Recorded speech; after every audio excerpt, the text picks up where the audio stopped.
Le monde tel que tu le perçois ne peut pas avoir été créé par le Père, car le monde n'est pas tel que tu le vois. Dieu n'a créé que l'éternel, et tout ce que tu vois est périssable. Par conséquent, il doit y avoir un autre monde que tu ne vois pas. Ce monde que nous ne voyons pas, c'est le royaume de Dieu et notre origine oubliée, et qui est aussi notre véritable nature. Et c'est notre origine qui nous est cachée par la projection du monde tel que nous le voyons. Alors, si ce monde n'est qu'une projection de notre esprit et dans notre esprit, une sorte de rêve de séparation et de souffrance, comment Dieu pourrait-il entrer dans notre rêve qui n'est pas réel? Comment Dieu pourrait-il réagir à un rêve dans notre esprit?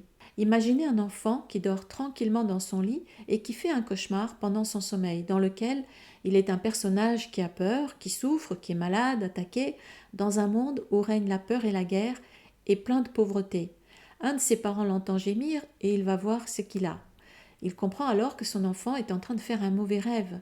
Et il ne va pas essayer d'entrer dans le rêve de son enfant pour le modifier. Il sait que ce n'est qu'un rêve et que ça n'a aucune réalité et que l'enfant est perturbé parce que dans son sommeil, il imagine des choses qui n'existent pas. Si le parent essayait d'entrer dans le rêve de son enfant pour essayer de modifier le rêve et arranger les parties du rêve qui sont effrayantes, le parent serait fou, il ne pourrait pas du tout aider son enfant de cette façon.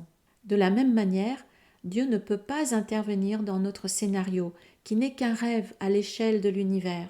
Il ne peut pas intervenir dans un monde qui n'est qu'un rêve, dans un monde qui n'existe même pas. Y réagir, ce serait lui donner réalité et considérer que toute cette folie est réelle. Ce serait oublier l'esprit lui-même qui est en train de rêver du monde et de toutes les horreurs qui s'y déroulent. Ce serait rendre l'illusion réelle.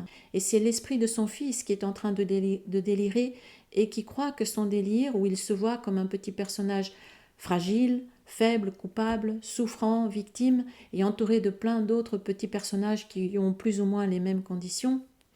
Certains sont faibles, fragiles aussi, victimes, d'autres sont plus forts, dominants ou des bourreaux. Jésus nous affirme encore et encore que rien ici n'est vrai.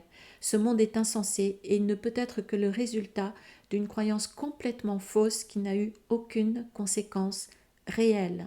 Et la seule chose qui doit maintenant arriver, c'est que l'esprit qui l'a cru doit sortir de son sommeil pour réaliser que son rêve ne s'est jamais réalisé et qu'il est toujours chez lui, dans le royaume de son Père, qui n'est que pure paix, pur amour, pure joie et pure innocence. Et tout ça pour l'éternité. Tu es chez toi en Dieu, rêvant d'exil, mais parfaitement capable de t'éveiller à la réalité.